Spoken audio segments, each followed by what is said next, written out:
welcome to Combat Thoughts. I'm Robbie. I'm Lee. And I'm Alex. We're going to take a deeper look at culture and philosophy behind martial arts.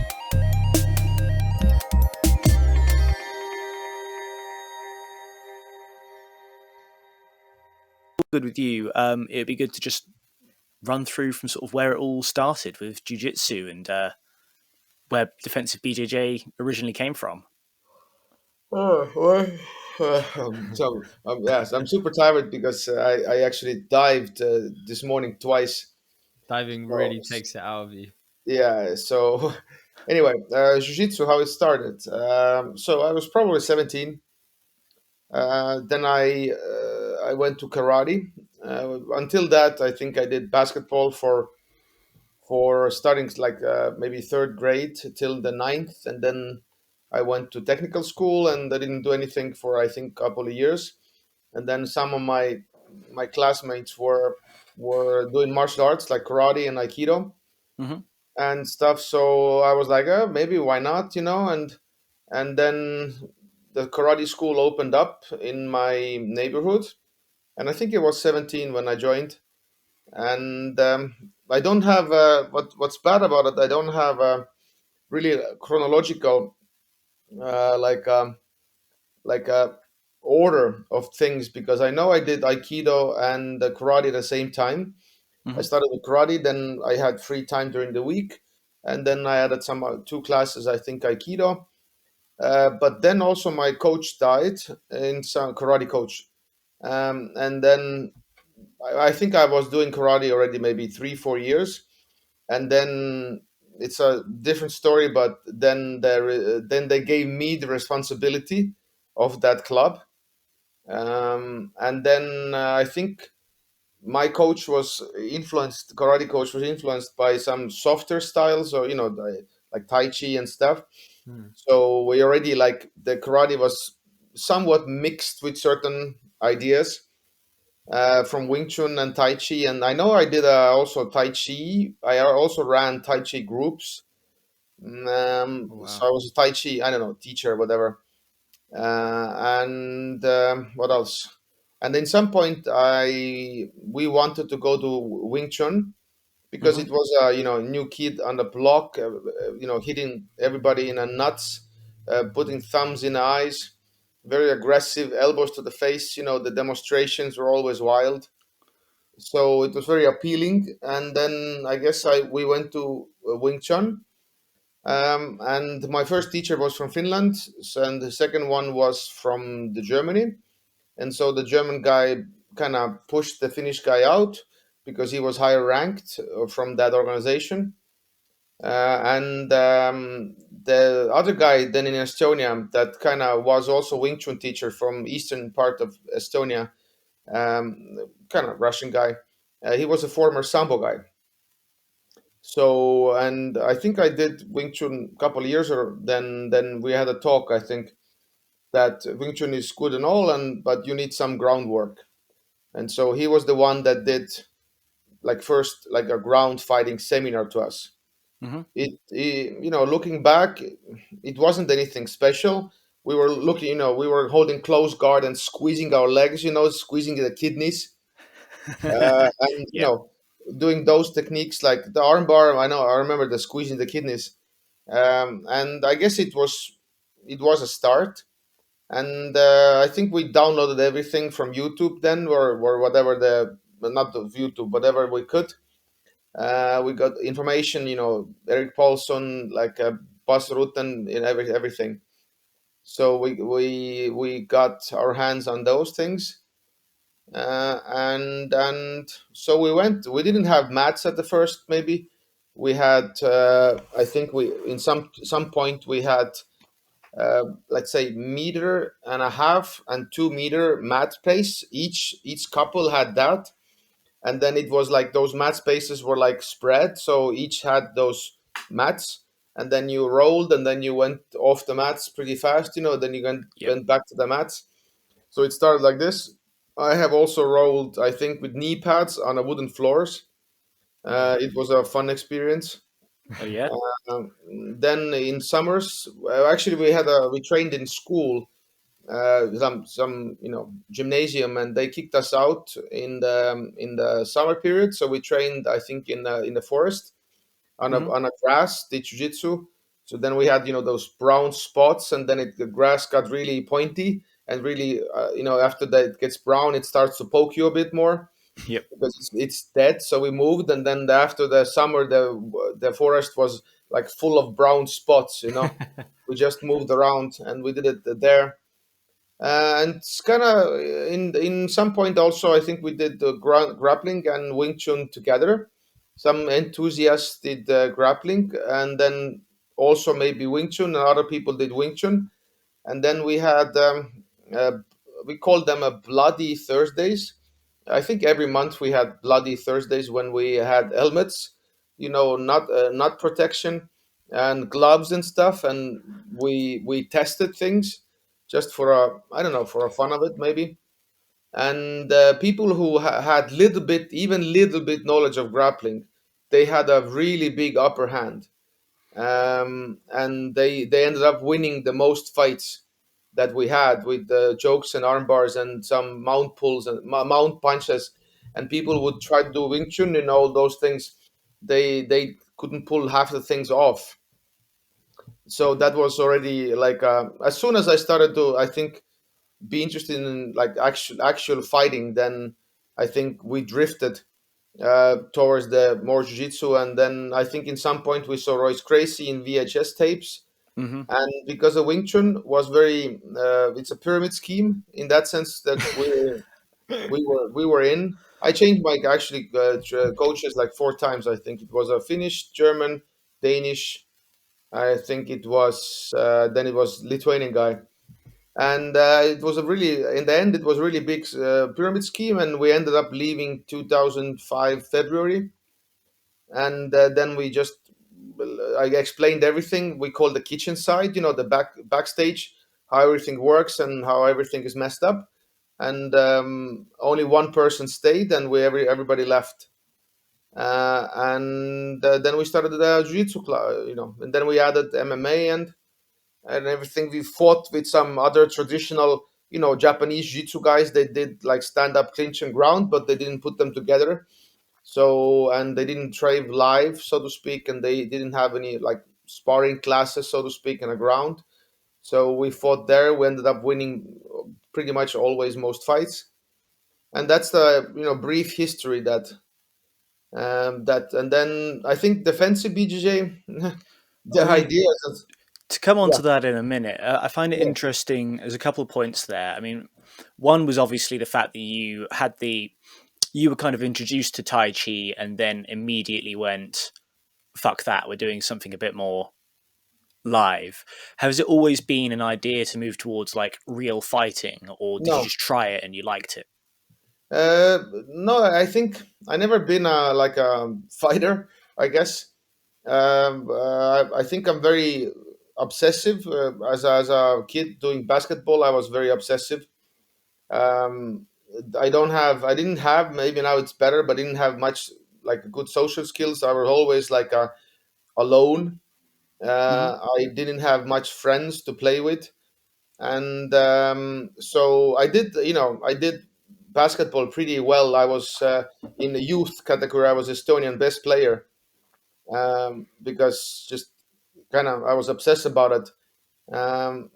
But what comes to martial arts, I had just time. I had and I didn't know. I didn't know that people actually, I would say people were lying.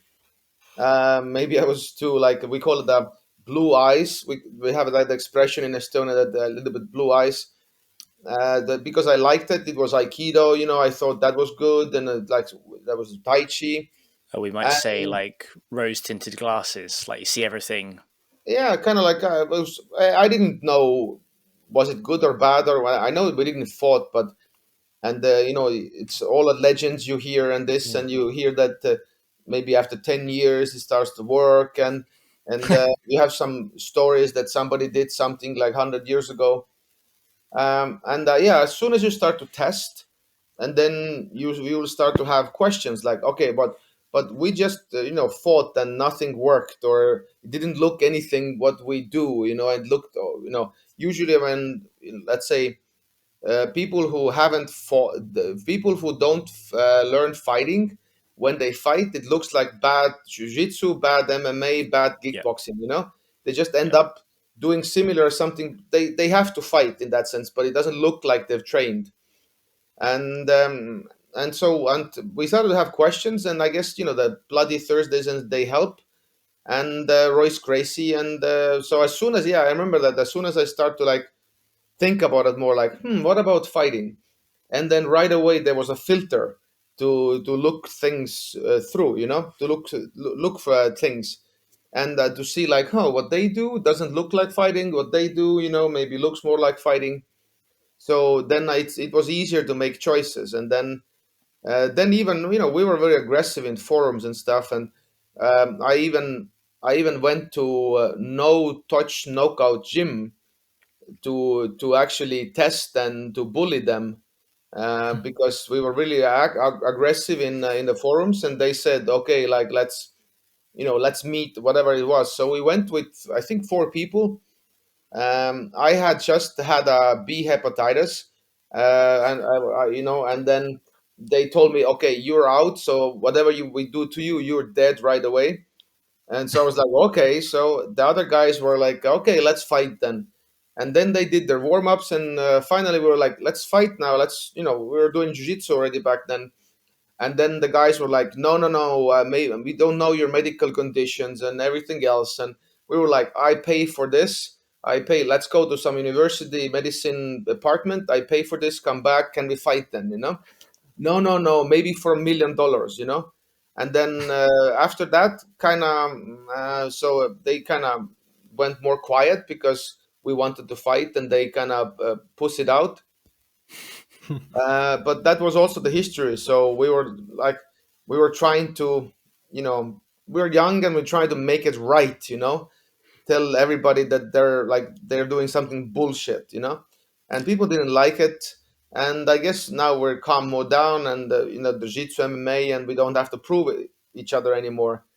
But back in the day, we kind of fought what was right, what was wrong. This is bullshit style, typical things that people went through in that age, because it was like a when the reality kind of came through what worked, Mm-hmm. and MMA happened, and Royce Gracies and stuff, and so it was a fun period.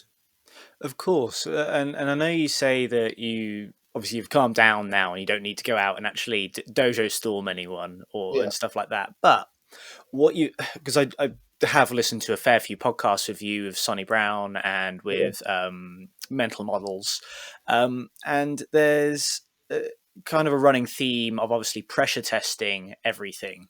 Obviously important in jiu-jitsu in general, but you have a particular focus on testing things and iterating them and going through to make sure that things work. It is interesting you've gone through this whole period of doing these different martial arts and then pressure testing them with Bloody Thursdays or just turning up at people's gyms, and that's what's formed your opinion of what you should or shouldn't be doing. I guess I never thought about that, actually. There could be a pattern. But yeah, but I test my things because they just look weird. And the evidence is really weird, that what I know what I can do, defend chokes without the arms. I just defend, pick some certain angle, and things don't work. So it is ludicrous, to actually, my whatever my claims, or what I can do. And I also think that the disbelief comes with that, with what I know I can do. And then I always disbelieve myself, like, oh shit, can it really be that way? Can it really work? And I have to test it all the time, because it is really weird information. I would say I'm still amazed by it myself, and I'm amazed that it's not a common knowledge, so to speak, that it's not out there. So that's why I'm very actually surprised that a lot of people. I don't think it's me only doing what I do. I think maybe in the gyms also, and good guys are, I'm copying also what they do, and I'm trying to re-engineer what they do.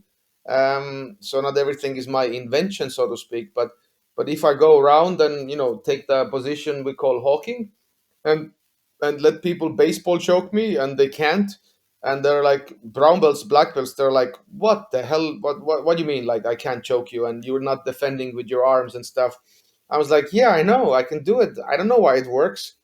And so I'm testing, and I think it's even I think it's a good attitude also. And because of I let's say I don't have a you know big name, so to speak. I know I'm known maybe in a community already a little bit more, but I don't have like a big name. So saying something always comes with, oh, what do you know, you're not at this, you haven't competed a lot and everything. So I really have to be sure if I open my mouth and say like, okay, this is this. So I have to know that people will come after me, and they will. If I'm wrong, they will expose me, and I look like a fool.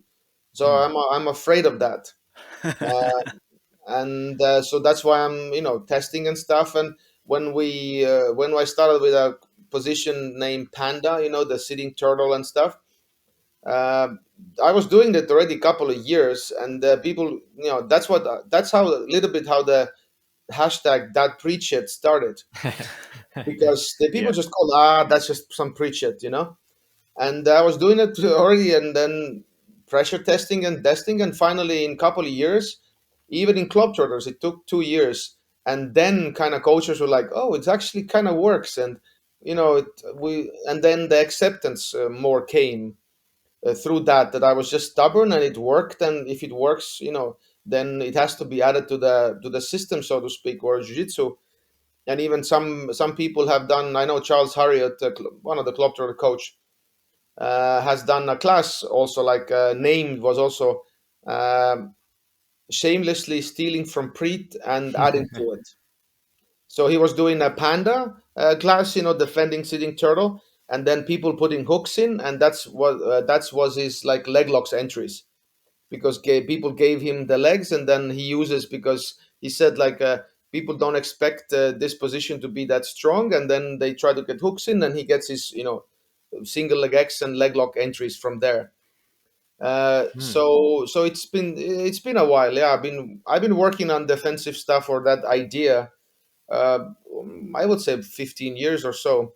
It started with maybe Saulo Ribeiro in some DVD saying, kind of like we should stop, or we should make an effort or whatever, kind of like stop giving people cross faces, because crossface is very good control. And so, but if you don't allow them to have a good crossface, they cannot really pin you or hold you that tightly. So I was like, that's kind of interesting. And then we started with playing with this head heavy on a mat and trying to avoid this crossface thing. And then Saula was, I think, the first one, at least I remember, who said on a DVD also, that clip is on a video and on a YouTube also, that he was turning like a, let's say, running man, turning away from opponent, and then opponent was behind him, and he was like, yeah, he's not gonna take my back, he's just behind me, you know, or it in a way that he's just behind me, and it doesn't mean that he's gonna take my back right away. So we were like, interesting that he says that it's okay to turn your back and you're fine, and that's the direction to take. Because I grew up, like I always say, I grew up with the idea uh, that the turtle is a transitional position. Don't stay there, As we're and all told.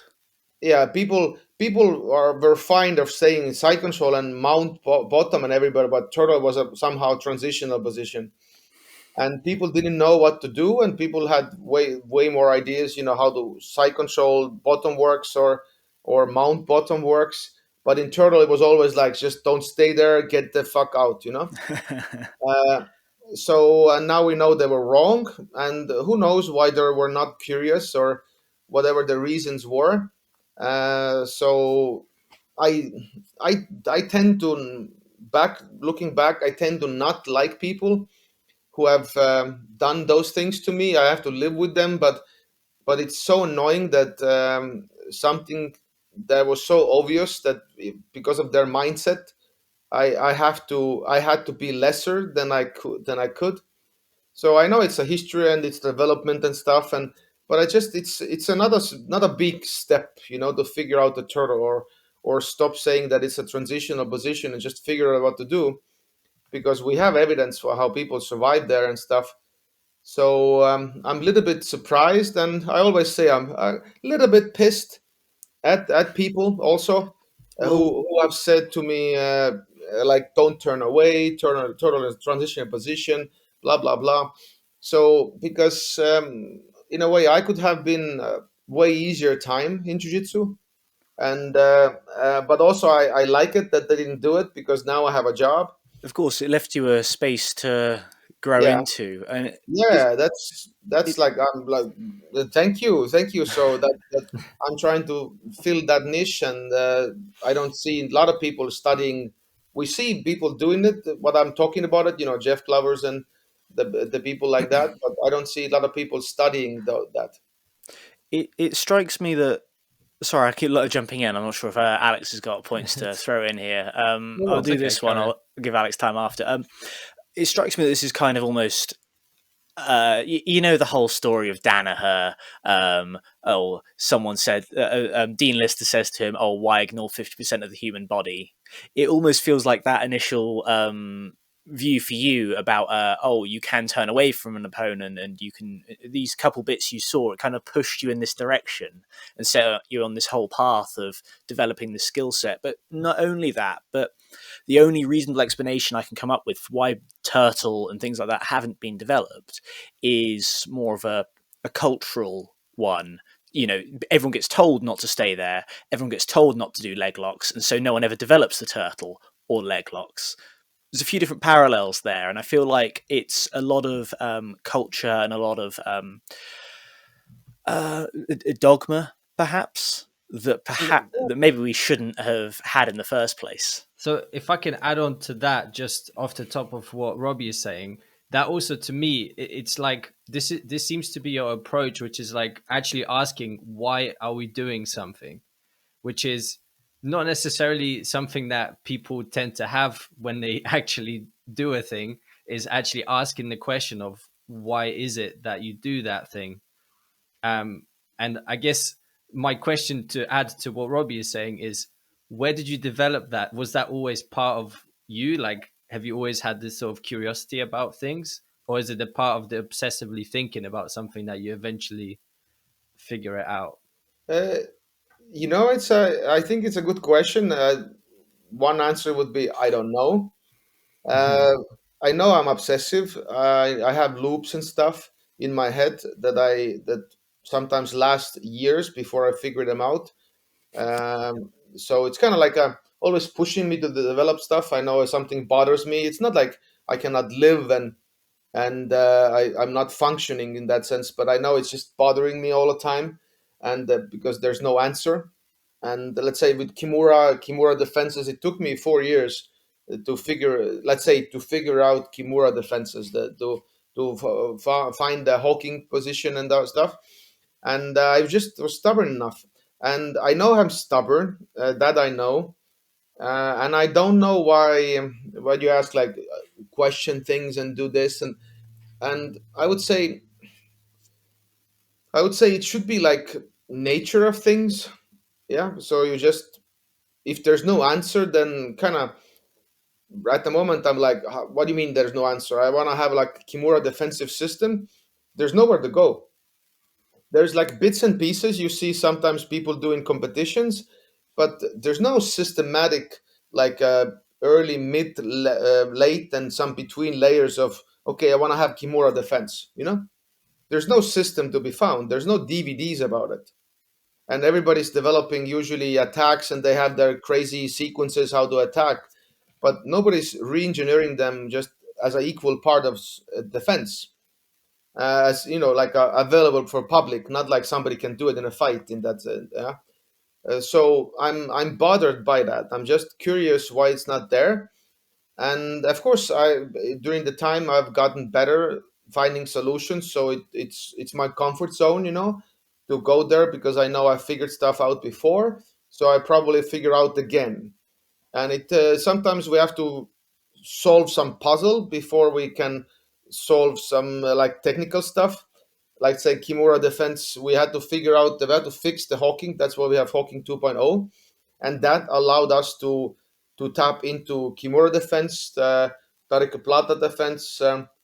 That's I think pretty much, I don't know, 85% done. Twister defenses, bicep slicers, side chokes. We have like after hawking 2.0, we figured it out. It's like a like a flood of solutions just right away came in. And yeah, so it has become my comfort zone because I'm good at this, so it's easy to go after new things. But if you ask why originally, I was curious.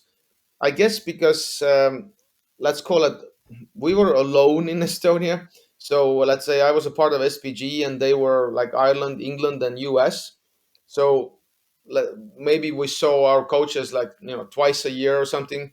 I traveled to America also regularly, but still it was far away all the time, and you had to figure stuff on your own most times. And the information about escapes wasn't really well established and available actually.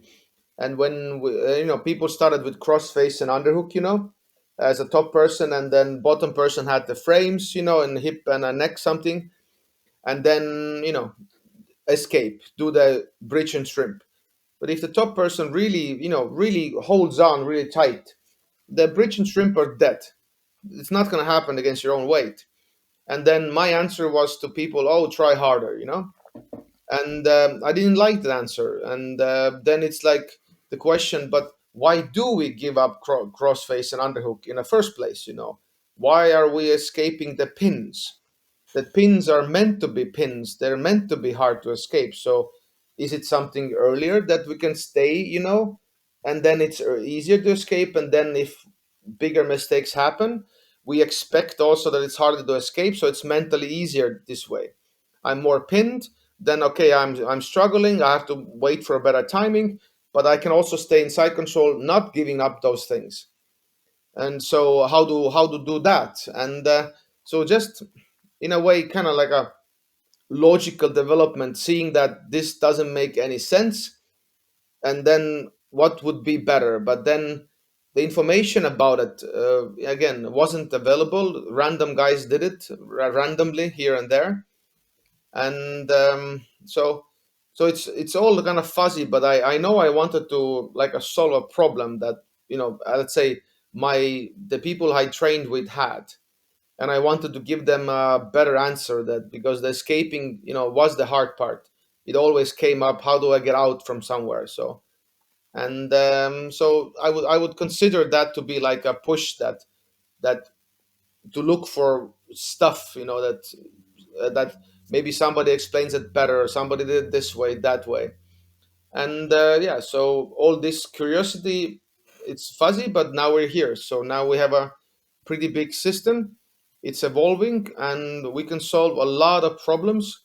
And yeah, so I'm clearly not done yet. So Yeah, and I think that's another great sort of philosophy of yours is that you keep reiterating the fact that this is not done, this is not set in stone. These things evolve, yeah, um, and I think that's very important um, because things evolve naturally from like attacks, and things can evolve too. So if we just teach one technique and then we say that's the technique, it can become obsolete. Um, so yeah. Why do you think there's been a do you think there's been a sort of resistance to bringing your ideas into the BJJ community mainstream? of course, because Why so? because of my personality. You're a Yeah, lovely Perfectly guy. I don't nice know guy. why. yes. Even when I've heard that like 10 years toward. That's why I have a tattoo here. Why so serious? Why I'm serious, because I've heard that towards me like 10 years, 15 years, and always like, why so serious? Because I have this Eastern European. If I'm even just relaxed, I'm watching my phone, I'm always like this. So um, Yeah, so the resistance. A lot of these days, I find a lot of people don't understand why I'm so defense oriented. Defense doesn't win fights and blah blah blah. And then I have to explain people that, but I'm not about winning fights. I'm about developing that part of this part of the jiu-jitsu, and also it's what this dichotomy. What people don't understand is if you have a very good defense, very deep and very layered defense, not shallow one, then you're fearless because you don't care. You actually attack way better. Gary Tonin style. Yeah, because if you're like take MMA, if your wrestling is a Habib level, you just run at people and punch them however you want because you don't care. Without having a good wrestling, you wouldn't push forward a lot in MMA. So that the defensive idea is like what allows you to punch hard. So in jiu-jitsu also, if every attempt of triangle in close guard, people just do a leg on shoulder pass and they pass your guard, soon you will not take those risks anymore because you will get stuck. But if they pass your guard but you're not getting stuck because you have turtles and you don't give up underhooks and stuff, you get back to the attacking cycle that is so popular to say these days. And then you can try it again. So you have a system to fall back to, and then you survive, do it again. And without that, you every attempt, let's say not every, but if you roll with your own kind, every a lot of attempts get punished, then you will start less attacking because you're afraid. So, and I don't know why is that so controversial for people. And I guess all those positions, the turtle, why turtle? I get people always bring the self defense and MMA argument. You get kicked in the head. Even the Raul video of that what he did turtles and leg locks recently, and he was like, "Yeah, you do this to me in grappling, I will kick you in the head." I was like, "What?" And people are so hating on turtles. And then I have a sitting turtle that looks really, really like I don't know, silly or really unfamiliar for people that you can actually stay in that position and be fine. I still And think there's Running Man looks the silliest out of everything, but it's great. okay. So I think the positions and stuff, and the idea that I like being in the bottom. I like being turn my back, and I'm totally fine, and and so it's so I feel there's so much disbelief because the counter information is so available that usually every YouTube clip is like people getting submitted when they're in side control, or if they turn their back, they're getting choked and back taken and stuff. So there's not really a lot of balancing out information that even from the high level guys that will show, oh, this happens, and then I have my escaping sequence the way they do also, like the attacking sequences. And I said like my personality doesn't help because I'm very blunt, and I just tell people like in the seminars, you're wrong, and those people that are higher belts, they're wrong. And then a lot of people were thrown off because I found really quickly, I never had that, but I found out really quickly how to say it, people look up to their coaches a lot, and they don't want them to be wrong or badly talked about or something like this, because I guess now I know how maybe I sounded if somebody has a kind of like a mini stripe black belt coach whatever, and I'm telling the Estonian guy comes to the seminar and goes like, yeah, he's wrong, and then how it sounds, but I know they're wrong. So, and it was just I think I'm here because the way I acted, so I don't regret anything. I know I alienated some people right away with my approach, but also I'm here, so I don't mind. So those choices actually made my life. And so if somebody said, oh, you should have been more polite, I was like, yeah, but I was right, so suck it up. And I always said to people, do you want European politeness or Estonian bluntness? And actually, a lot of people in some rollings, and when I gave them feedback, I gave them two choices. and they many times they said, okay, let's be blunt, and then was like, okay, don't do this, don't do that, this is underhook is wrong, boom boom, fix that, you're good. And then it sometimes it wasn't easy for people, but still I told them what needed to be corrected, and I didn't cushion them. They're not babies. So, and but all this, I think people are, I know, cushioned a little bit too much, or in some kind of bubble that everything is right. Everybody has opinion. Every opinion matters. And when we're in that era that everybody's right, and clearly not everybody's right. So and so I told, like, yeah, he's wrong. And so that cognitive dissonance right away alienated people also from my material, because they started not like me. So it was a, but against all odds, I'm also here, and my year is booked till the next September. So clearly, I don't know if people got over my personality, or some people actually say it's very refreshing that somebody actually says certain things. And I guess also my material, I would like to think, speaks for itself, that the results we produce very quickly, you know you guys were in a camp, I guess you did the classes, and you saw how easy it was, or how it made sense. And I think people also with if people have already context or done jiu-jitsu, sometimes some people just don't get it at all, but actually I find many people go like, oh shit, this changes everything. Because just elbows and stuff, and it's just, why nobody told me this before. Hmm. And then yes, the deeper layers are more complex, but the beginning layer is actually quite easy. And why not teach them right away to the day one beginners? It's not so complicated at all. And then your attacks gets better, defense gets better. But usually if you start as a beginner, your attacks go and the beginners, like, defense is like here. Usually if you get past, and then you don't know what to do, and they always, like most classes, when you consider like typical jiu-jitsu class, think about how much you usually spend on developing systematic escapes, compared to how much guard passing, guard, or even submissions from top you do.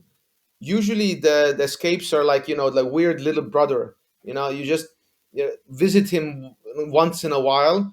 You still do the old school shit, like little bit frames and pins and crossface underhooks, and you don't study that. But we have guard sequences with the specific grip changes, left and right, and off balancing, and everything is like, more figured out. And what comes to escapes, overall average, I think it's a stone age. And so there's good guys around, I'm not saying that, but if you watch what most average people are doing, whatever, if I'm seen people, then their escapes are like usually level drops after the guard people have. It's like it's not totally zero, but people level drops after the guard passes, if you're able to pass their guards, because clearly they don't develop that, and they have way less ideas how to be there. So it shows all the time. I meet those sparring partners all the time. Um, sorry, go ahead, Robbie. No, No, you Rob. sound like you had a point. Go for it. Um, yeah, I mean this idea of sort of, as especially as a beginner, um, to learn defense really well seems to like really resonate with me, because I'm actually a beginner myself. So like Robbie is a lot more experienced than I am. He's a purple belt. I'm like still a white belt. So when I've been going to classes, I've had this frustration myself that I've been learning all these, as you've been saying, specific moves, let's say, or even submissions and things, but I know that my defense just sucked, and that people could pass my guard and I'd be stuck there. And I could not find like a way to get past that, because it was just not being taught. Um, so I think maybe it's a, like what I also find interesting with you is like you're really thinking about how to teach jiu-jitsu from the beginning. So you talk about 0 point, right? The 0 point of jiu-jitsu. Um, like how did you start thinking about that? Was it just part of the fact that as you start develop defensive BJJ is sort of became apparent, or have you also had this frustration from a long time yourself as you were coming up? I guess I've expressed my frustration, I guess, in this podcast already. Yeah. But 0 points, I think it was word play that just came along because those positions were so stable. And we had, the turtle, the panda, the running man, and the hawking. And so then we had the transitions between them. So that's why I call them 0 point. In a way, there's many names. I think there's good and evil or something, that is, let's, how to also explain it. Things get worse. Oh, wait, I have to recall it.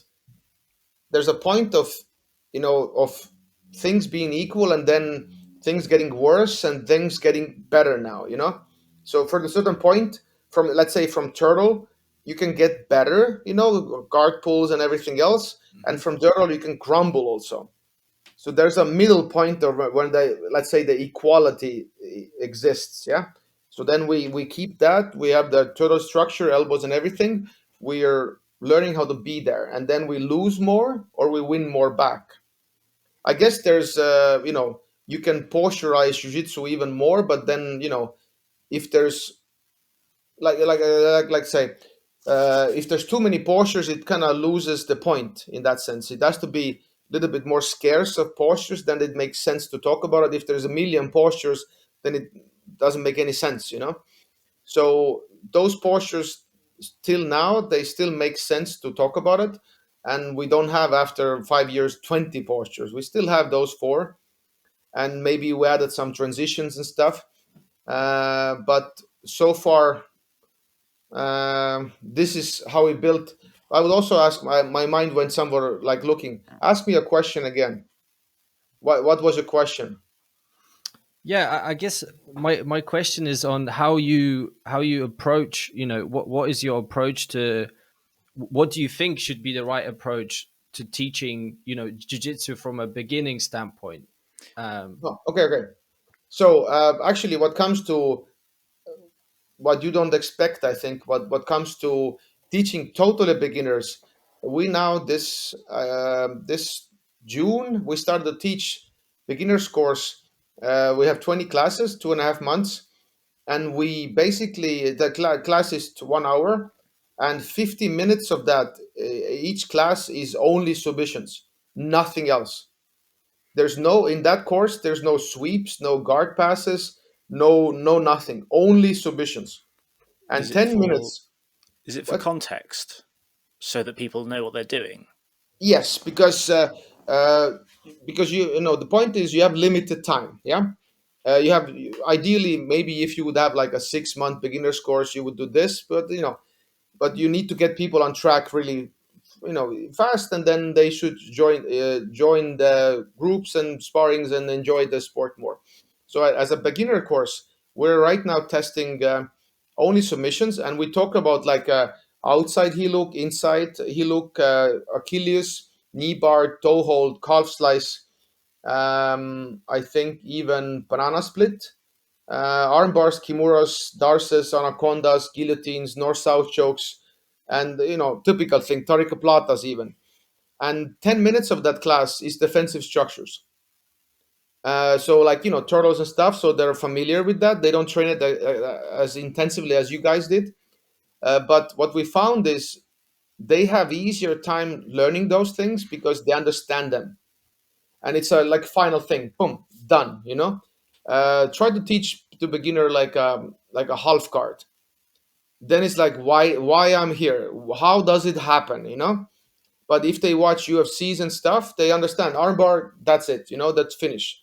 Super easy to train. And the way we also train it is we move from the end to backwards. We start from the end first, and then if they get better at the end finishing, then we step more closer, more closer, more closer to the setup. We don't do from setup to the finish. I think that's the, in a way, wrong method. So, and then the medium group, kind of after they only do isolation drills with resistance, and they don't spar. If they switch to main group, they start to spar then. And I think your question is how to teach beginners and stuff. So that's kind of the problem I'm trying to solve. Um, because what I've been also testing right now, last 3 months, also 3.5 year more, starting June, in my gym, I taught, let's say, 3.5 months only hawking. Just every class, there's Iceland camp and some other camps I went away. There was a drilling week then, but I taught only hawking. And you would go like, how do you do like 3.5 months only hawking? Isn't it boring? Yeah, people go like, shit. But I think it wasn't boring because we did hawking against a lot of things. Mm. Hawking back defense, hawking the side choke, hawking kimura, hawking tarika plata, hawking twister. So by teaching just that fundamental posture, and then with all some in 2 weeks or a week, we changed the attack, so people could actually train attack, and that hawking got all the time better as a fundamental posture, and then people could train their attack against adaptive person that will defense gets always better.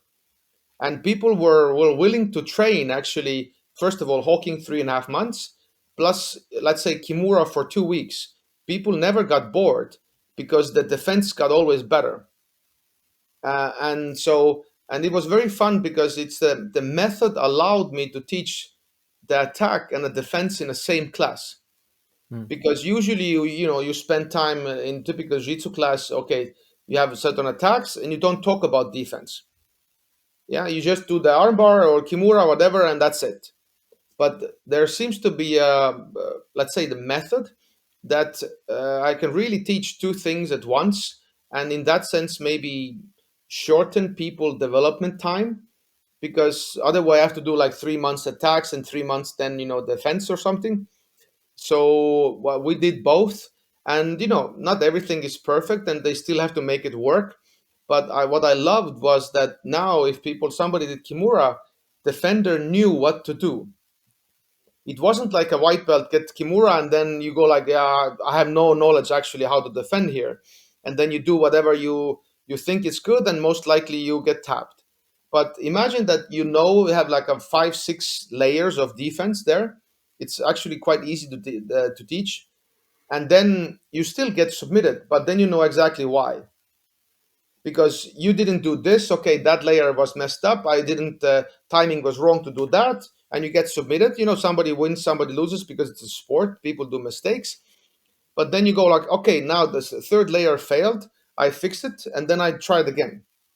But you have knowledge what to do, and then I think it makes the losing more fun, because the only way to get better is to lose. That's what everybody teaches. Hmm. But if losing is not systemized and analyzed, and you don't know why you lost, then it's torture, because you go to the same game again not knowing what to do better. And so it's very like it's not very systematic way to get better. And so one way why I like defensive stuff is I like the systems there, and I think it's we see in our beginners, uh, you know they're beginners, you finally still get them, but it's so annoying to roll with them. You have to work against even like a white belts. I'm not kidding.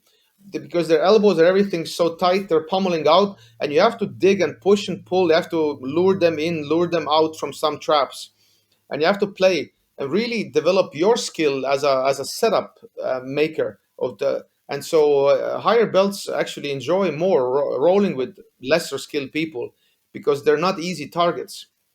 Hmm. So that's actually, for me, is a theory I have. It still be, I guess the time will prove it wrong or right. Is let's say I don't like to roll a lot with a beginner very often who gives me everything. Yeah, they trying to do jitsu. I just go left and right, like I do everything I want. It becomes boring. Yeah. So and but if beginner knows what he's doing, knows the system, I can teach them, okay, keep the elbows here more in, blah, blah, blah, do this. And if the defense is there, and, of course, they not attack me back because I'm better, But if the defense is there, I'm interested to roll with them because they're not an easy target. And what happens to them is I will drag them up of skill ladder because they're able to roll with the better guys more longer without getting tapped. They will get influenced by better jiu-jitsu because they're not rolling with their own kind as a beginners to a beginner, but they're able to roll with the better people. They see better jiu-jitsu, and they will of course mimic better jiu-jitsu. And so I find that's very beneficial. That and also certain like self confidence of rolling with the higher belts and surviving them longer is awesome. And then by time you learn to bite back more if your belt gets darker.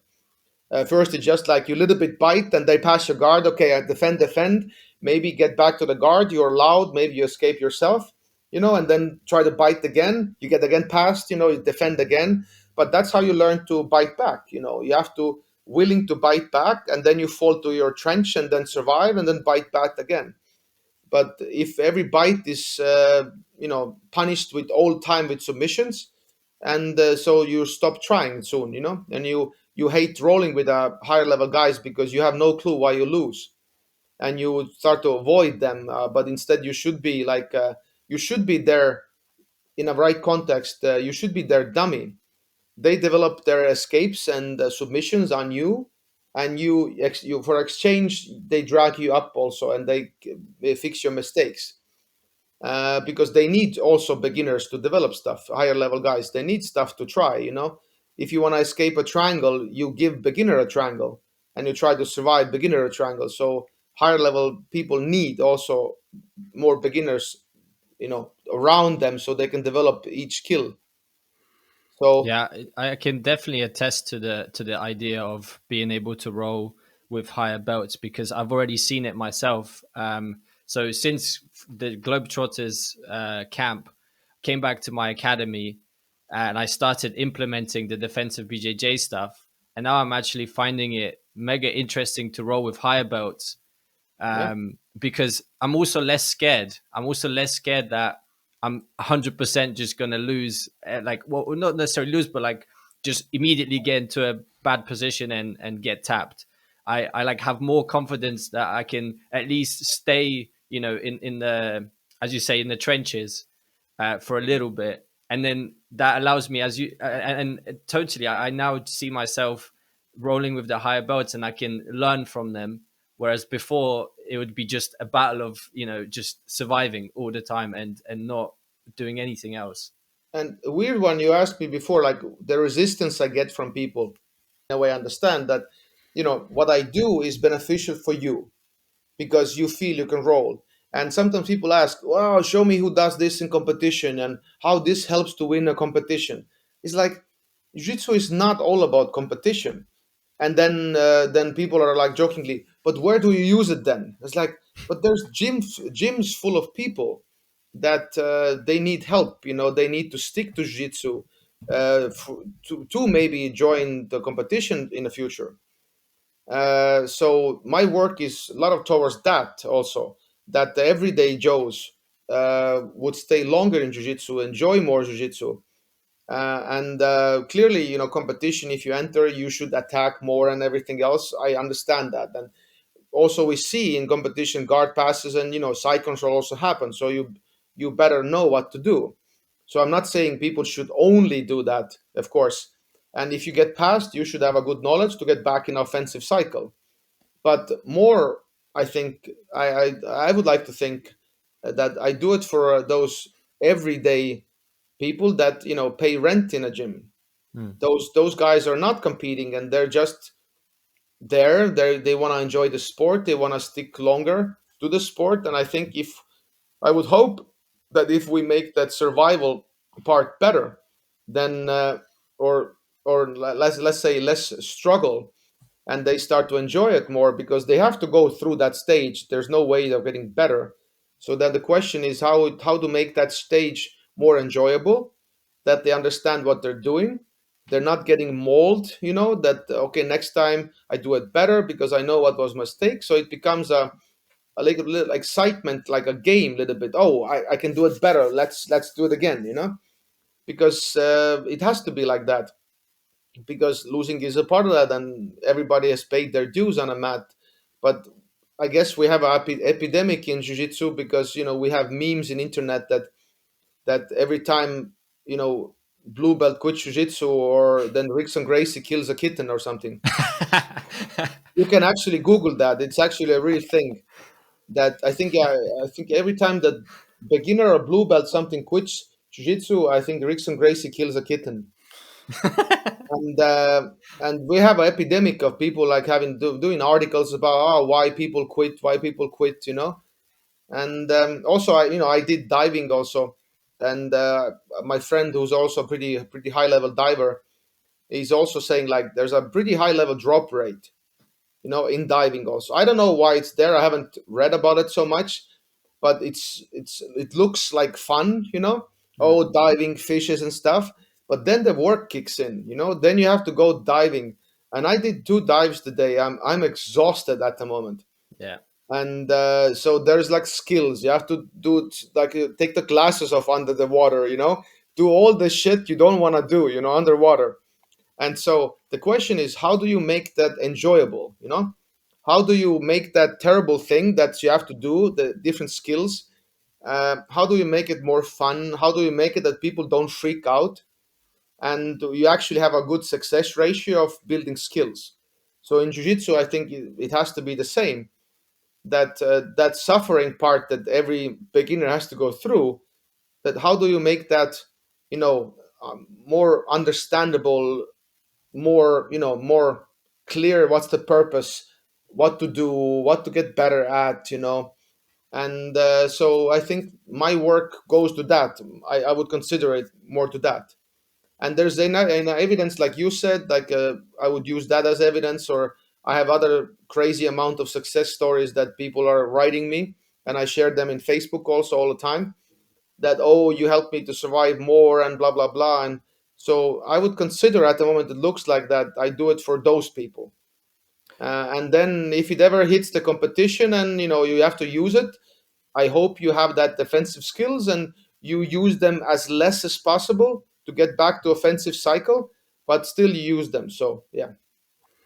That is one thing I was going to ask about. I think actually may have answered a few of my questions in that. Do you foresee this being very useful in maybe submission only tournaments? Because I must admit that your system maybe doesn't apply to IBJJF specific competition, or maybe not that it doesn't apply, but yeah, I mean, obviously there has to be a focus on offense, on scoring points rather than just retaining. Escapes are obviously important, but I can't imagine someone focusing a lot on running man and panda in the run up to an IBJJF comp. A But submission only comp, on the other hand, extremely relevant. I would in a way disagree with you. Let's say in IBJF, I think it's if you use turtles, running mans, and pandas, you can avoid 3 points after getting passed. Yes. So the idea would be that, of course, hawking is when you're pinned, and you should know also when your back is towards the mat. You gave up 3 points probably, but no, don't get in deeper shit and get out. So hawking is that's why necessary. But if somebody passes a guard in a turtle, they get advantage, Mm-hmm. and it's easier to make advantage back in IBJF than making 3 points back. So in that sense, I don't know actually why it hasn't happened, and I have no clue. That I think IBJF rules would be ideal rules for turtle to flourish. You understand?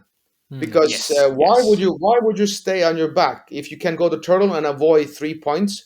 And why would you ever let anybody pass your guard? Okay, awesome guard attention. Yes, make it as best it can. But if they pass, go turtle. Because why would you have even stay in side control? But people are so afraid that it's that it's a bigger risk for them, I guess, turning your back, and then the back points and stuff. They rather give up 3 points than risk turning your back and staying in turtle and inverting. So, and that's also shows how little I think maybe that information is around the world, that people are rather choosing to stay on their back than just going to turtle, that can also be very safe. And that's the criticism I always get. Like people say, but the evidence shows people get their back taken. But then I also said, watch Eduardo Telles. Watch what he does. And he doesn't get his back taken against very good guys. So there has to be information there. So, and I agree with you that there's also been cases that's my system, yeah, has been used in submission only tournament. And there's a videos also on a Defensive BJJ YouTube channel, Bendy Kazimir, and he used that in black belt level, and it was team Mm. versus team, and you can Mm. watch it. And I think I narrated that role, and he was using turtle, running man, and pretty successfully by shutting one guy down, and they couldn't take his back and anything else. And he was actually doing literally what I've told people to do in turtle, to stand up. He was like really static turtle, and then just bursted up and just went away, and then he was stand up fight. So that fight is always up. And also one of my guys that just now got blue belt, he was competing as a white belt like a couple of months ago in Sweden, in a also like no point scenario. So he was trying. The point was to survive the whole match and then win with overtime with a best ride. Hmm. With the quickest escape. So he was Yes, yes. he was let's say he knows how to attack, but I guess he was just trying to like you know survive. And if he gets submission, he gets. Then overtime, he would escape, and then he would ride other people for the longest because if you know how to escape, then you kind of develop actually quite good back control because you're dealing with the right escapes. And then if somebody does something less effective, you're just even more better. So he was winning, I think, every fight with the longest ride or the quickest escape. So it was kind of funny that he could use that way the system, and then if you get better, as a beginner, you add more submissions to your skill, and then you start to attack. But there's also ways to win like that. And I'm not advocating that this should be the norm or whatever, but just he did it, and it was kind of perfect, like also for our system, so to speak, that you can actually use it like that. But it was I, clearly exhausting because he had to do all full matches. So Yeah, the full I, length. Yeah. I also I actually met one of your students at London Grapple the other day. Is the guy that does a lot of the videos in the initial Defensive BJJ videos. He did them with you, a younger Tom, guy, Tom, Tom. I met him and I started speaking to him about it because I just saw him in the open mat and I said, "Are you the guy that does the Defensive BJJ stuff with Priit?" And he said, "Yeah, I'm his student." So it was really really funny. But I spoke to him and he said it himself. Like, I think it's largely misinterpreted. Like, this whole idea of the Defensive BJJ. Like, Priit doesn't want you to stay there all the time. He wants you to have the ability to, as you say, go in the trenches, but it's not like something that you just learn how to do, and then that's your game. Like, you just stay there the whole time. And I found that really interesting because I think you can have that idea if you just look at it from a like a bird's eye view, let's say. But then when you actually go deeper into it and you like speak to actually one of your very good students, he just won the Belfast. yeah, um he was in a streak. 12 matches, 10 submissions, of them 2 by points, and 10 submissions, all leg locks. yeah, which is like amazing. And this is your student, like someone who's been through your system, and he's getting submission. So it's also like so some of the points that people could be making, you could immediately with this guy say, no, this is bullshit. This doesn't make sense. Yeah, I think also other evidence would be Raul's video, playing turtle and then leg locking people. Clearly, Tom is our gym. I think one of the best competitor. We have one girl that's in Russia right now, Lizzie. Then it's Tavi that fights in IBJJF, rules more gi and no gi, and Tom does more. He likes more no gi. Just he randomly also did a gi competition. That was, by the way, his first gi competition. and he leg locked two people, and then he won the gold. So he's pretty. He's done the gi. I gave him the gi purple belt, but he prefers the no gi definitely. Um, but that's how I see it a little bit, or that I want to still test it if it will be that. But I talked about 3 months we did hawking, and people actually we did drills. That we most class was kimuras. And then the way I do classes is, let's say, sometimes we roll for a warm up, slow roll and stuff. Sometimes we do like exercises for like up to 8 to 10 minutes. Then we have a section of 10 to 20 minutes of learning something new that I want people to drill later. And then half an hour we do resistance drilling, adaptive resistance with feedbacks and stuff. And then half an hour or hour we roll. And rolling always comes with special rules that will help to integrate the learned information. So if we did kimura defenses, 2 weeks, then every roll was that emphasized that you have to give more kimura grips away, and the person that attacks, you have to hunt more kimuras. And if you get to that position, then resistance drops to 60, 70. And in first couple of classes, they were not allowed to finish kimuras because I wanted a bottom person to train kimura defenses. And I said, if defense is better, you can attack and harass more, but you cannot submit them. And in some final class, I was like, okay, now you can also submit them because they developed their skills already under pressure. So we do enough submission. It's not like I'm going to teach 3 months only position and nobody learns how to attack.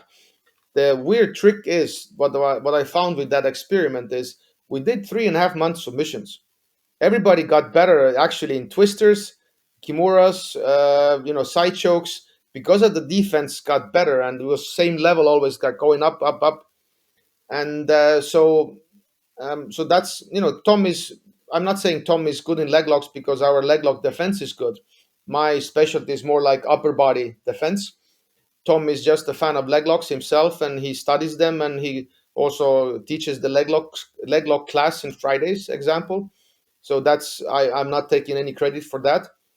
But as people knowing, oh, do you guys attack at all in your gym? I think of course we do, but because the defense is actually there.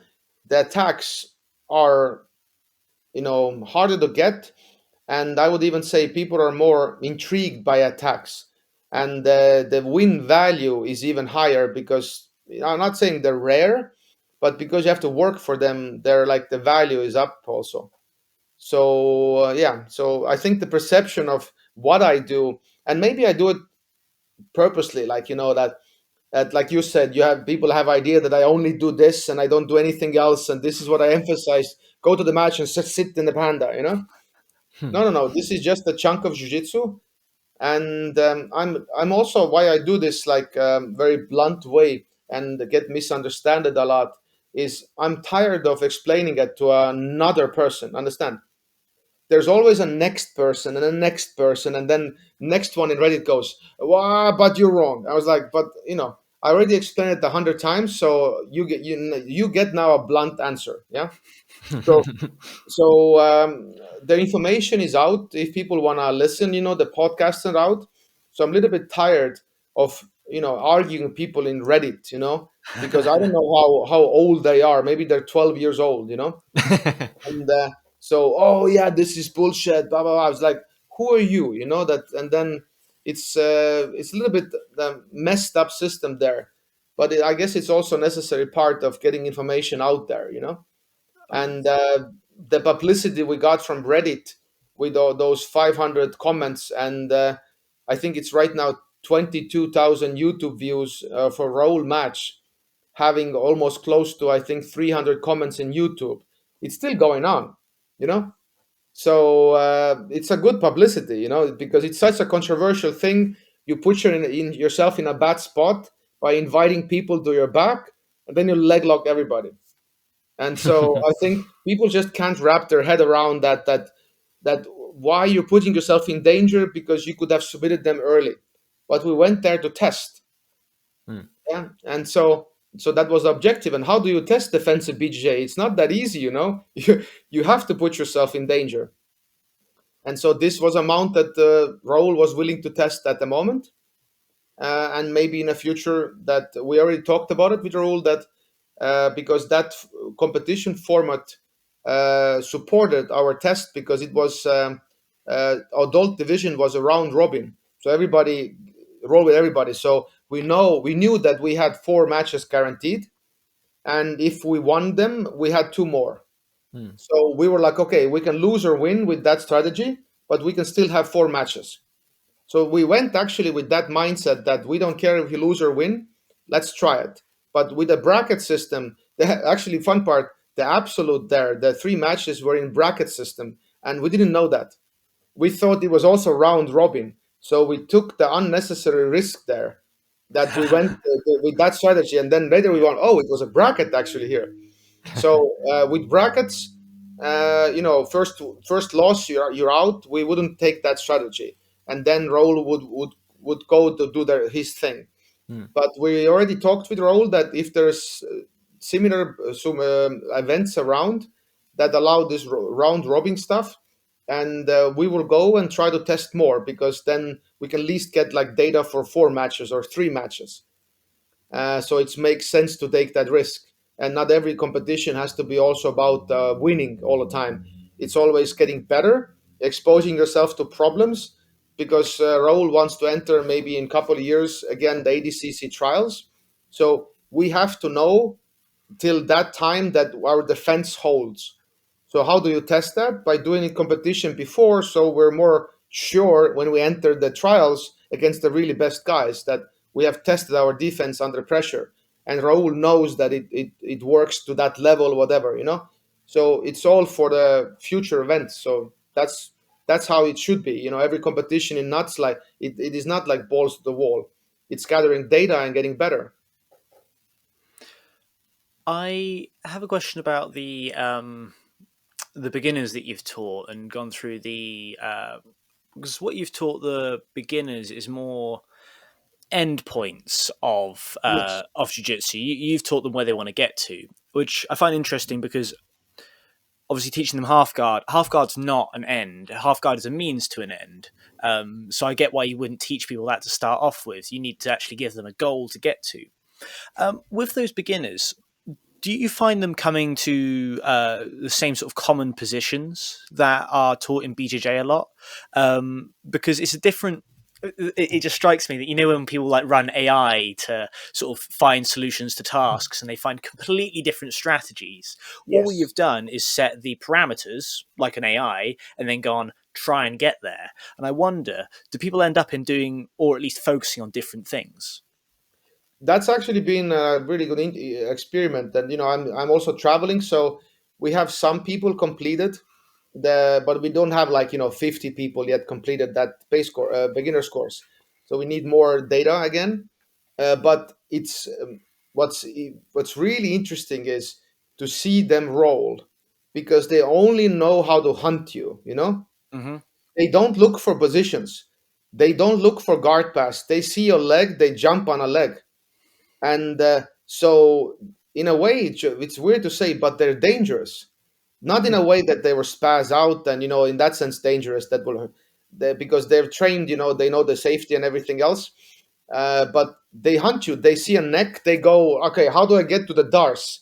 Okay, then like you said, I have to get past to the legs or something, the legs are in a way, so they don't have context, and now they're building context. And now it's easier for me to teach them why they need half guard, Mm-hmm. because they run into that problem. Before, it's like I'm giving them solution before they know why they need it.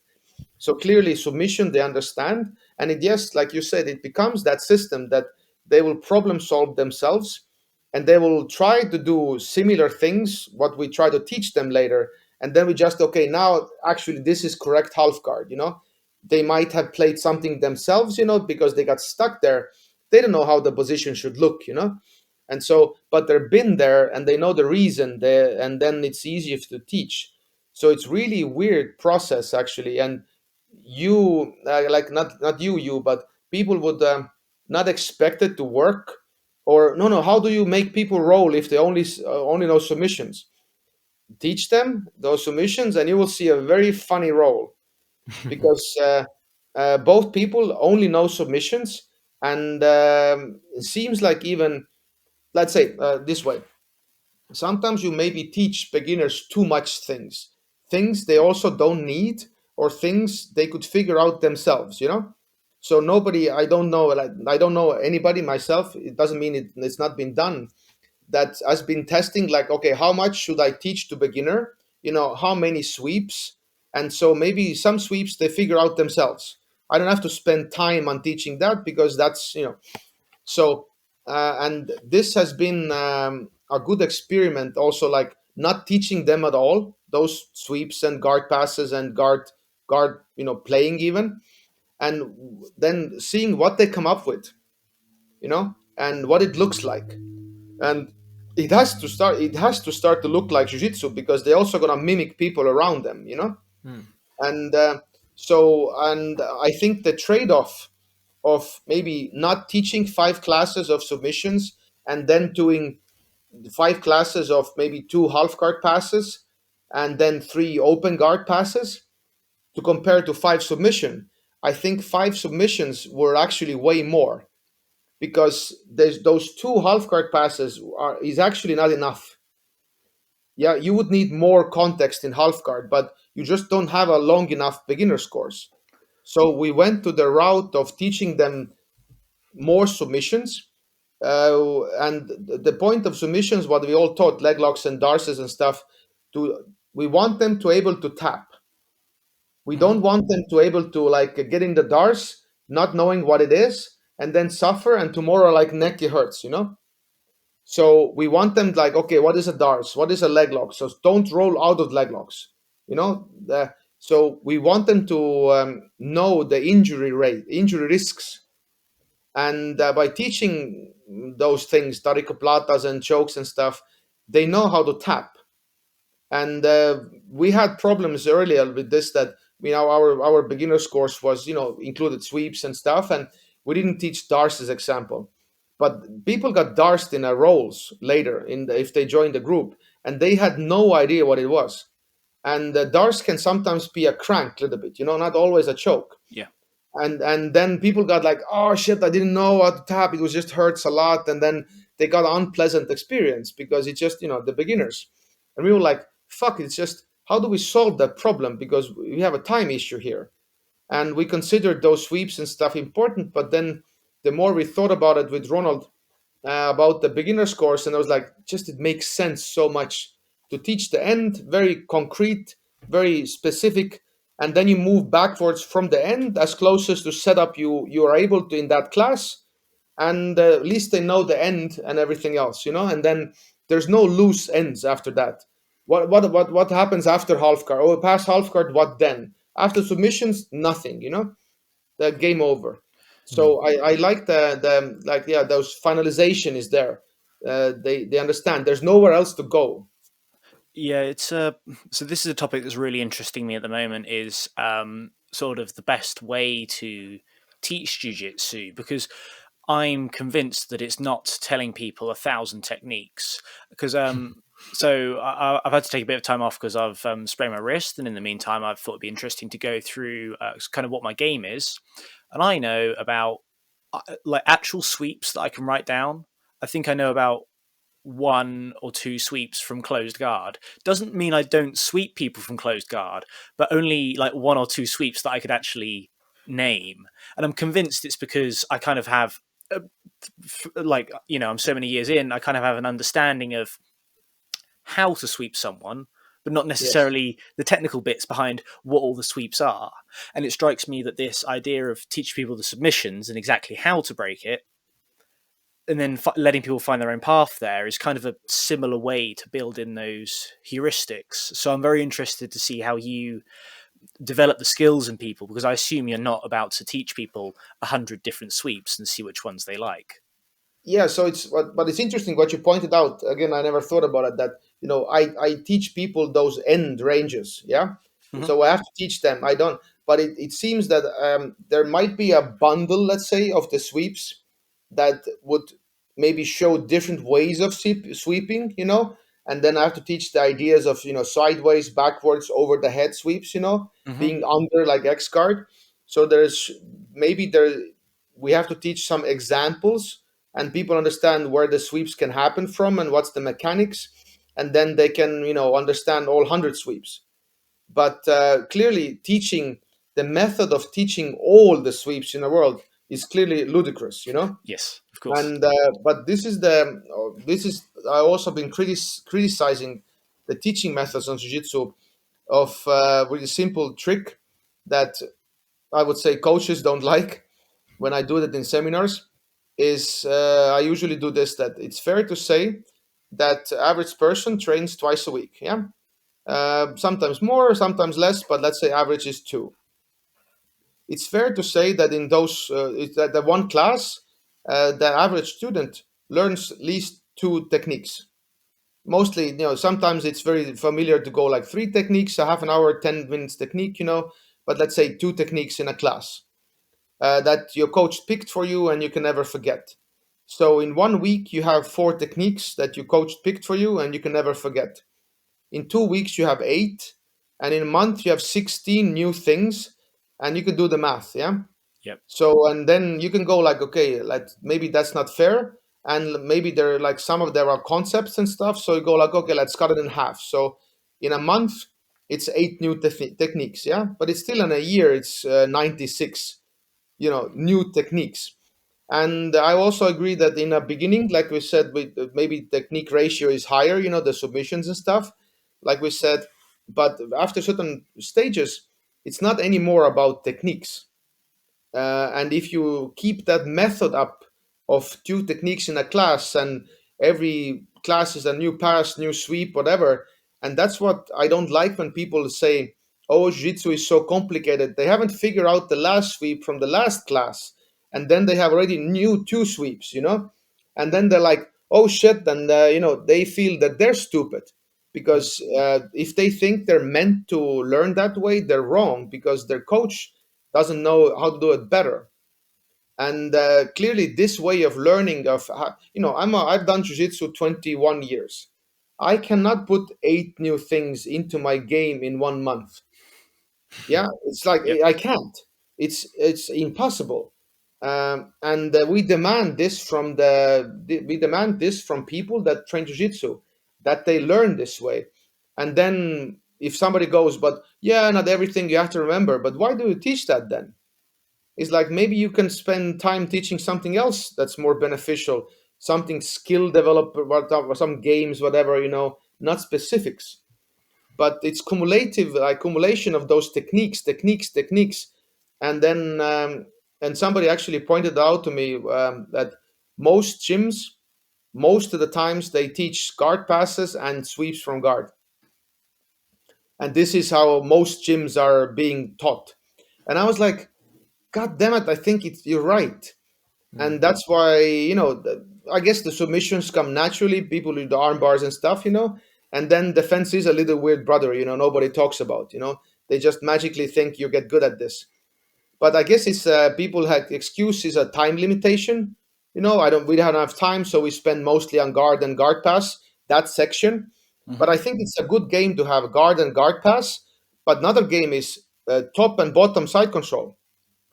But that is totally neglected because top gets some information and bottom very little. So one game is really balanced, and other part of the game is like totally tilted. So, and I think the time, we don't have time, and that kind of issue or excuse is somewhat legitimate, but I think it's more about what to teach. And I know, let's say, if you follow like a school of grappling, there's an Instagram account. Right. That's exactly what I was thinking of. Yeah, school of grappling. So he's been recently also talking about that, about skill development, Yep. self-organizing systems, Yep. self. So you just give them, okay, there was a nice example what he used. The two kids wrestling, and they have towels in their pants, in the back of the pants. Hmm. Yep. So your idea is to get the towel, you know. if you would teach a kid 100 footworks to get a towel, the kid will go like, wrestling is super boring. But you make a game out of that. Get this guy's towel, yeah, and they learn the footwork. And yes, you can go a little bit here. You could do a shuffle step. You can add input a little bit here and there. What kind of footwork are actually available? They don't have to develop or discover new footwork. You have cross stepping, you have shuffle stepping. You can have a little input, but they develop skill. And if you play that game, you develop footwork. But so that's the issue, I think, with jiu-jitsu. It's we're teaching more like that. Also, that school of grappling is emphasizing we teach more technique by technique, not by developing skills and having Do you, games and problem solving and those things. Like the class you did, Hmm. elbows in, underhook comes in, we pummel, we play, we move around. It was more like a problem solving and developing skills in action, not like a dead set of postures or even techniques. Hmm. So I think there's jiu-jitsu gyms can go like way more up. I Do you th- think it's also maybe the fact that it's just way easier to teach techniques than to actually go and think about uh how do I teach this as a system? Or I feel like maybe people just don't have the capacity to actually start thinking like, how can I do this in a better way? It's just easy to go in every day and teach a technique. well, if I could throw something in there, I think the problem is that in order to teach, you need a brown or a black belt. And in order to get a brown or a black belt, you need to be essentially good at strangling people, right? That's kind of what it boils down to. You need to be good at strangling people or something like that. You don't need to be good at teaching people things. And there is very little formal coaching in how to coach. There's very little formal training in how to teach in jiu-jitsu, which I think is something we're all very aware of. Yeah, because I agree with that because there's no. I don't think there has to be certification and stuff. I'm just curious and I want to do a better job. Mm-hmm. And clearly, like you pointed out, some people are maybe just not so curious that they still do half an hour warm ups, and they do three techniques and then they roll with all they got.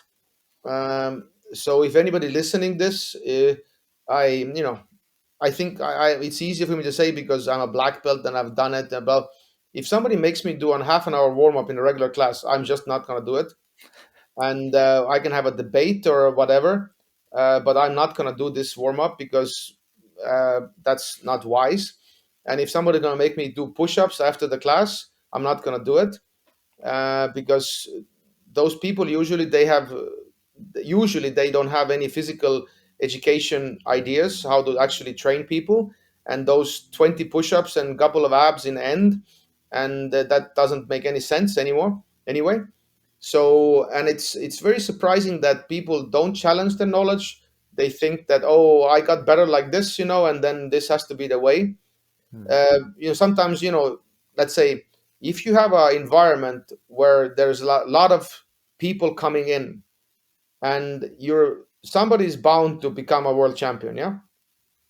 Even with a very bad teaching methods, somebody will actually be that talented person, and their justification is, oh, I got better at like this method, and that means the method is the best. But they don't consider like, oh, there was 1,000 people before you and gazillion people quit actually before you, and you actually made it.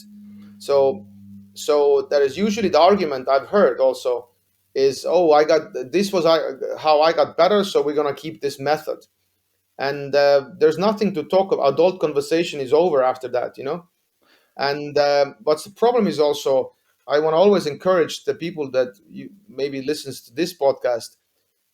It's amazed how often coaches treat students as white belt people. They're like university people. They're like engineers, they're teachers, but it doesn't matter if they have a white belt around them, they don't know shit. And sometimes I talk to some smart people that they feel like, oh, I'm just a white belt, how do I go to the coach and tell them their methods are wrong? I was like, that's exactly what you have to do, because you can throw your credentials. I'm a educated teacher, this I've studied motorics and how to teach things, and clearly this is not the method, and let's talk and let's change, because you studied this.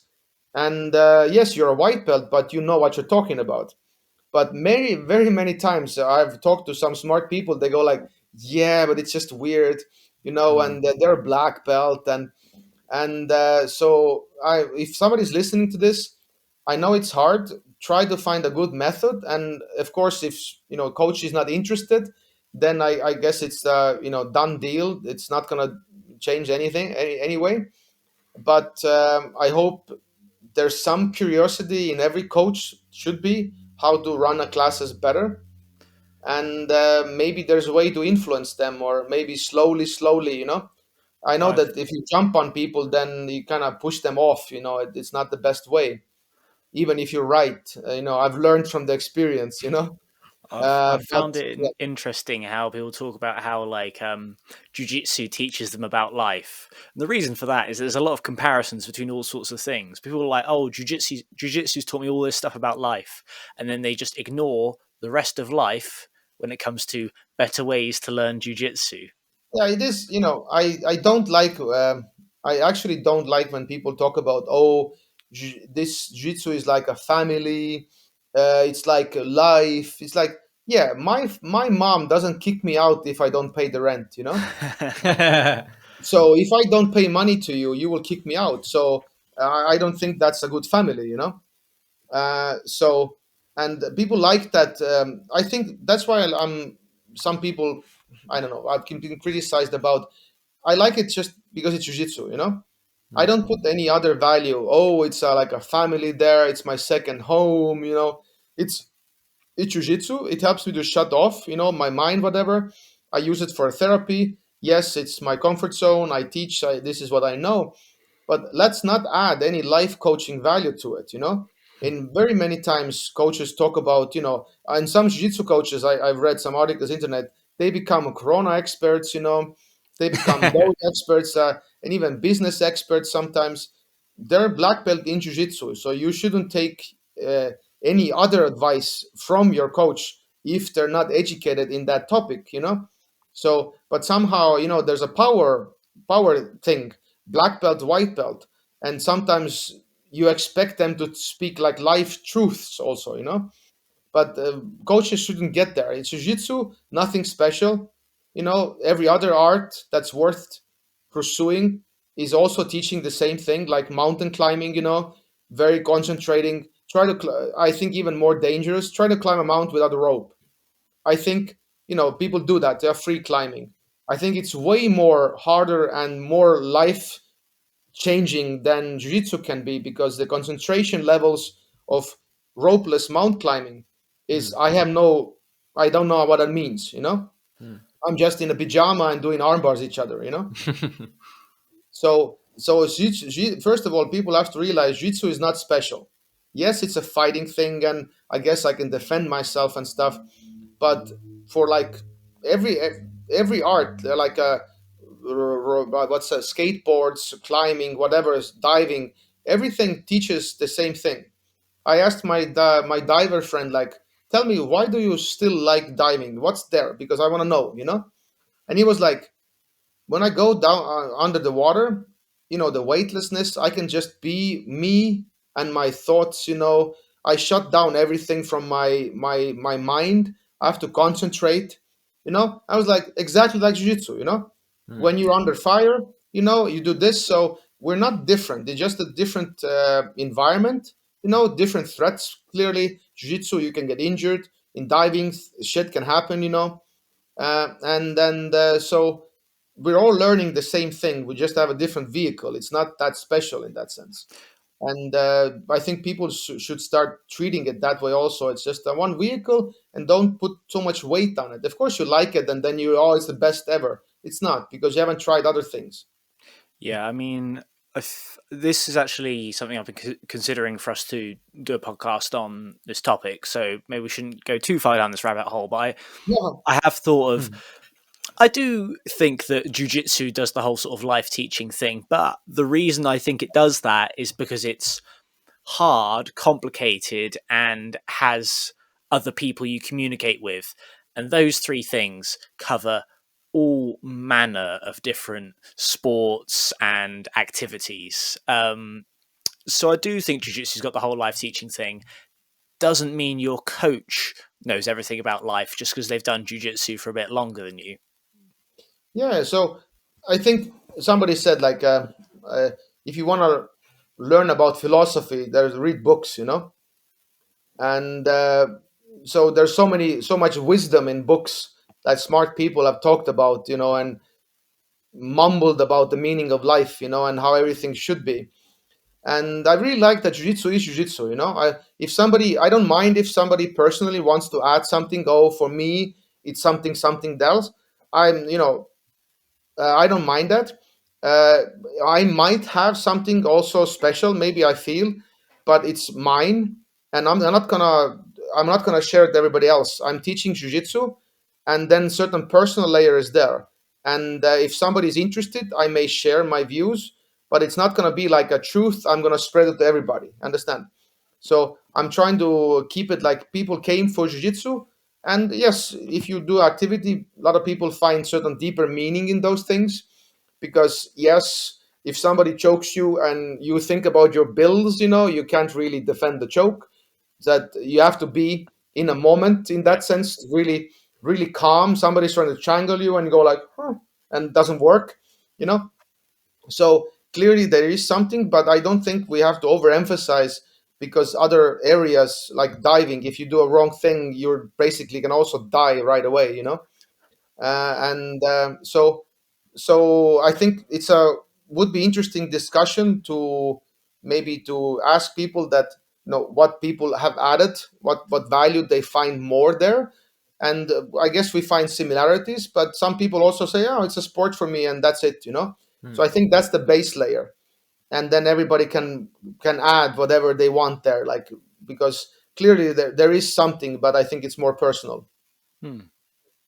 I find it, just maybe like to finish that off, I find it interesting that um that a lot of the sort of I don't know, I guess social media and stuff, like you see like posts, like inspirational posts about jiu-jitsu and stuff, which say, jiu-jitsu is all about like killing the ego.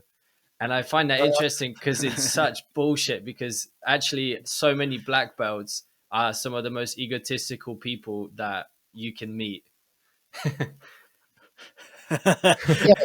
that is I can say, I think you the right way would be like maybe you learn to live with your ego or deal with your ego. Ego never goes away, Hmm. and that's why I don't want to add any other value to jiu-jitsu, because we have recently, in I think in a 6 months or something, we have read those posts about harassments, and everything. So clearly those are high level guys that do those activity, and that's not nice.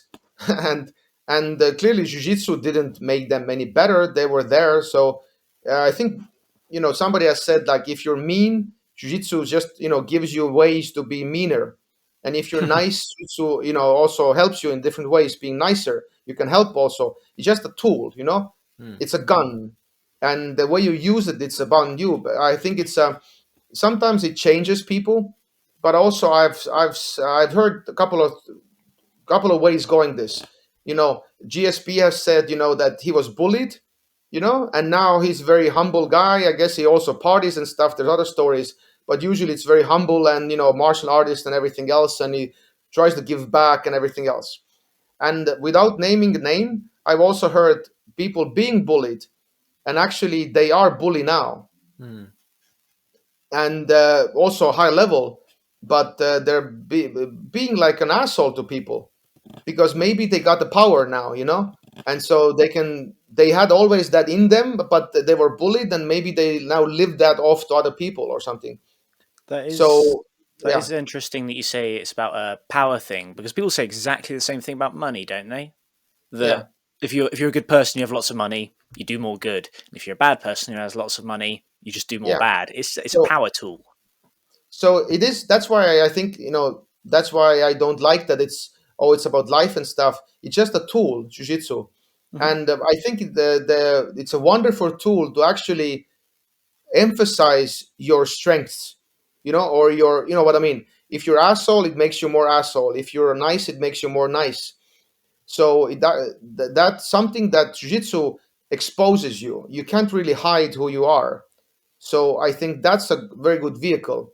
And I really enjoy. And you right away, if you see people in jiu-jitsu and you touch knuckles with them and you roll, you kind of see, some people are meaner on the mat, and some are like, just spaghetti, a little bit falling over left and right. They're too nice, you know. And so I think it just exposes who you are, and you put your personality there. And there's cases probably that some people have changed themselves a little bit, because they get more confident and everything else. But also there's cases just somebody's an asshole and now he's just a bigger asshole, And so it's so that's what I like this jiu-jitsu. I think the other stuff is just people have that before, that baggage, So it hasn't come from jiu-jitsu. And then if somebody got asshole, it's not he went to jiu-jitsu and became asshole. No, he was before probably an asshole, and now he's just not afraid to be an asshole. Yeah, absolutely. So jiu-jitsu is like a gun. It's like a neutral, It can do harm and can do good. So it's about that who uses that tool. We hope you enjoyed that episode. If you did, please consider subscribing to the podcast and checking us out on YouTube, Facebook and Instagram under the name Combat Thoughts. We'll see you next time.